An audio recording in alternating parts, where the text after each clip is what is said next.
غزہ کے مضافات میں، خاص طور پر اس میں متعدد جو اسرائیلی فورسز جو ہیں وہ ہلاک ہو چکے ہیں۔ اس کے علاوہ ایک جبالیہ میں ایک گرگ میں اسرائیل کی فورسز نے پناہ لیا ہوا تھا، جس کو مجاہدین نے گھیرے میں لے لیا، اس کے بعد ان کو اس گھر کو تباہ کر دیا، جس کے نتیجے میں وہ تمام کے تمام ہلاک ہو چکے ہیں۔ اس کے ساتھ ہی ایک مرکاوا ٹینک کو بھی اسی علاقے میں القدس بریگیڈ کی جانب سے ثاقب بم کے ذریعے اس کو تباہ برباد کر دیا گیا۔ جب ان جو یہ ہلاکتیں ہوئی ہیں جبالیہ کے علاقے میں، ان کو اٹھانے کے لیے اسرائیل کی جو ریسکیو فورسز ہیں وہ بھی آرمڈ فورسز ہی ہیں، ان کے ہیلی کاپٹرز اور ان کے جوان جب وہاں پہنچے ہیں تو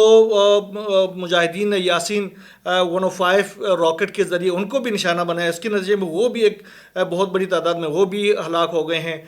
یہ اس طرح جبالیہ کے اندر تقریباً گزشتہ کچھ منتھس کے دوران کی ایک رپورٹ سامنے ہے، جس میں 40 سے زائد اسرائیلی فورسز جو ہیں وہ صرف جبالیہ کے علاقے میں وہ ہلاک ہو چکے ہیں۔ یہ ایک بہت بڑا ایک سیٹ بیک ہے اسرائیل کے لیے۔ اس کے ساتھ ہی اسرائیل کی جانب سے لبنان میں جو جنگ بندی کی خلاف ورزیاں ہیں وہ جاری ہیں۔ اسی طریقے سے ہی گزشتہ روز بھی انہوں نے حملہ کیا تھا،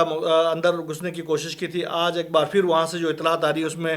کنترک کا جو علاقہ ہے اور طیبہ مرجعون کے علاقے میں وہ اندر گھسے ہیں اور انہوں نے متعدد مکانات کو آگ لگا دی ہیں اور ان کے جو رہائشیوں کو نکال کے باہر کر دیا ہے۔ یہ کچھ ڈیولپمنٹس ہیں۔ اس کے ساتھ ہی حزب اللہ کی جانب سے کہا گیا ہے کہ وہ اب مزید جو ہے اسرائیل کی جو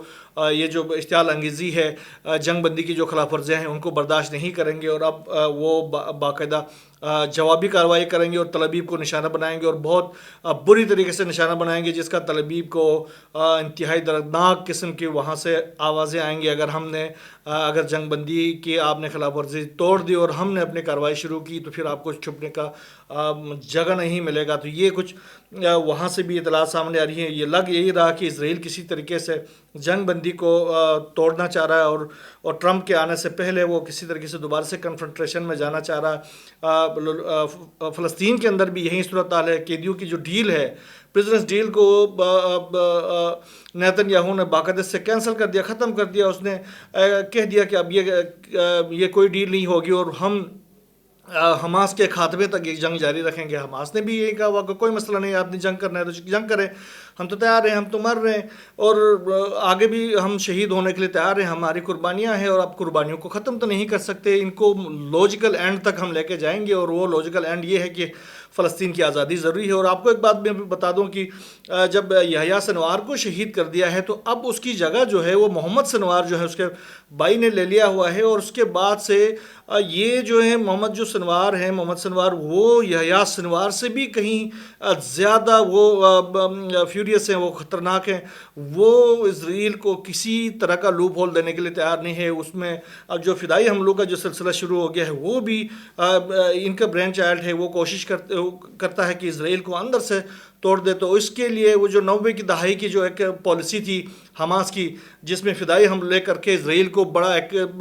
نقصان پہنچایا گیا تھا، تو اب وہ اس طرف دوبارہ سے جانے کی کوشش کر رہے ہیں۔ گزشتہ کئی دنوں میں یہ چیزیں ہوئی بھی ہیں، اسرائیل کے اندر جا کر لوگوں نے فدائی حملے کیے اور وہاں پر بہت زیادہ ان کو جانی نقصانات پہنچائے ہیں۔ یہ کچھ ڈیولپمنٹس، اس کے ساتھ ہی ان تمام جو ہم لوگ کا اس تمام جرائم کا جو ماسٹر مائنڈ ہے بینجامن نیتن یاہو، وہ اب پروسٹیٹ کی کینسر کا مریض ہو چکا ہے اور اس کا باقاعدہ اس کی ایک سرجری کی گئی ہے، اور اس میں اس کو سرجری بھی ایسے ہاسپٹل میں کی گئی جو کہ زیر زمین تھا۔ وہ زمین کے اوپر جو ہاسپٹلس تھے اس میں وہ سرجری کرانے کے لیے بھی تیار نہیں تھے، منع کر دیا کہ اس کو ایسے ہاسپٹل میں نہ رکھا جائے جہاں پر مجاہدین جو ہے اس کو نشانہ بنا سکتے ہیں۔ اس کو زیر زمین ہاسپٹل میں لے جا کر خفیہ طور پر اس کا پوسٹریٹ کا آپریشن کیا گیا ہے۔ اب اس کی صورتحال جو ہے وہ کہا جا رہا ہے کہ وہ کافی گمبھیر ہے، اور اس کی غیر موجودگی میں نئے وزیر اعظم جو قائم مقام وزیر اعظم ہے اس کا بھی اعلان کیا گیا ہے، مقرر کیا گیا ہے۔ اس کے ساتھ ہی اس سے پہلے یہ جو بینجامن نیتن یاہو کو مارچ میں بھی ہرنیا کا ہوا تھا اور اس کی سرجری ہو گئی تھی۔ اس سے پہلے دل کا آپریشن، دل کی جو عارضے میں مبتلا ہو گئے تھے، گزشتہ برس جولائی کے آخر میں ان کو پیس میکر بھی لگائے گئے تھے، اور اب یہ ہے کہ پروسٹیٹ کا کینسر جو ہے 3rd سٹیج سے آگے کا ہے، تو وہ اس کو ہوا ہے، تو اللہ کرے اس سے جان چھٹے۔ یہ کچھ ڈیولپمنٹس ہے۔ اس کے ساتھ اگر ہم یمن کا رخ کریں تو یمن کی جانب سے جو اسرائیل کے اوپر جو حملے ہیں ان کی ایک رپورٹ شائع کی گئی، خاص طور پر انصار اللہ کی جانب سے گزشتہ 10 دنوں کے دوران کہا گیا کہ ہم نے اسرائیل کے اوپر 13 حملے کیے ہیں، جن میں زیادہ تر اسرائیل کے مرکز یعنی تل ابیب کو نشانہ بنایا گیا ہے۔ اس کے ساتھ ہی جنرل یحییٰ سری نے یہ بھی کہا کہ 19 ستمبر تک 19 سے 29 دسمبر تک یہ جو کارروائیاں کی گئی ہیں، اس میں بنیادی طور پر جو الٹراسونک جو ان کو بیلسٹک میزائل ہے، ہائپرسونک، ان کو استعمال کیا گیا ہے، اور اس کے نتیجے میں اسرائیل میں کافی جانی اور مالی نقصانات کا سامنا کرنا پڑا۔ گزشتہ ہفتے بھی یاد ہوگا انصار اللہ نے اسرائیل کے علاقے جو صحرائے نگیو ہے وہاں پر نواتین کا جو انتہائی اسٹریٹجکلی اہم جو بیس ہے اس کو نشانہ بنایا گیا تھا، اور وہاں پر F-35 طیارے بھی ہوتے تھے جن کو نشانہ بنا کر ان کو کافی نقصان پہنچایا گیا تھا۔ یہ کچھ ڈیولپمنٹس ہے۔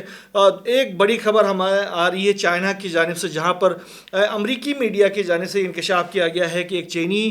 ہائی افیشل نے یہ ریویل کیا ہے، یہ انکشاف کیا ہے کہ چائنا نے ایک غیر معمولی اسپیس ہتھیار بنا دیا ہے، اور اس چائنیز آفیسر نے کہا کہ ہم نے ایک بہت بڑا ایئر کرافٹ کیریئر لانچ کرنے والے ہیں، جو کہ زمین سے 42,000 میٹر اوپر فضا میں وہ فلائی کرے گا، اور اس میں موجود جو جہاز ہوتے ہیں وہ اپنے اہداف کو وہاں سے جا کر ہٹ کریں گے اور ہم حملہ آور ہوں گے۔ اور جب انہوں نے یہ بھی کہا کہ جب مستقبل کی جنگ میں یہ جہاز تائیوان میں جب جائے گی تو وہاں پر جو باغی ہیں، جو علیحدگی پسند ہے، ان کو پھر چھپنے کا موقع نہیں ملے گا۔ وہ ڈائریکٹلی انہوں نے امریکہ کو تھریٹ کیا ہے کہ اگر تائیوان کی کوئی وہاں پر اس کوئی علیحدگی کے حوالے سے، تائیوان کے حوالے سے کوئی بھی اگر اپنے حدود سے تجاوز کرتا ہے، تو پھر امریکہ کا چائنا کا جو ایئر کرافٹ ہے، کیریئر ہے، وہ پھر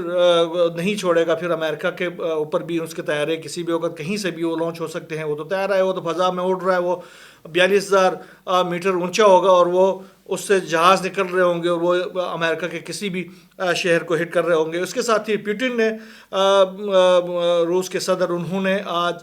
فلائی کیا ہے اپنے جوہری جو ہائپرسونک جہاز ہے، اس کو پائلٹ کے طور پر فلائی کیا، اور دنیا کو یہ بتا دیا ہے کہ بھائی ہم بالکل تیار ہیں، آپ اگر جنگ کرنا چاہتے ہیں تو پھر تیاری پکڑیں، ہم جو ہے وہ اپنا جوہری ہائپرسونک جہاز لے کے آپ کے پاس پہنچتے ہیں، اور ہمیں تو منٹوں نہیں لگیں گے آپ کو تباہ و برباد کرنے میں۔ یہ ایک سائلنٹ انہوں نے ایک پیغام بھیجا ہے ویسٹ کو، یہ جہاز خود اڑاتے ہوئے۔ یہ کچھ ڈیولپمنٹس ہیں، اس کے علاوہ جو بھی نئی ڈیولپمنٹ سامنے آتی رہیں گے انشاءاللہ وہ ہم آپ سے شیئر کرتے رہیں گے۔ یہاں بس اتنا ہی، اللہ حافظ۔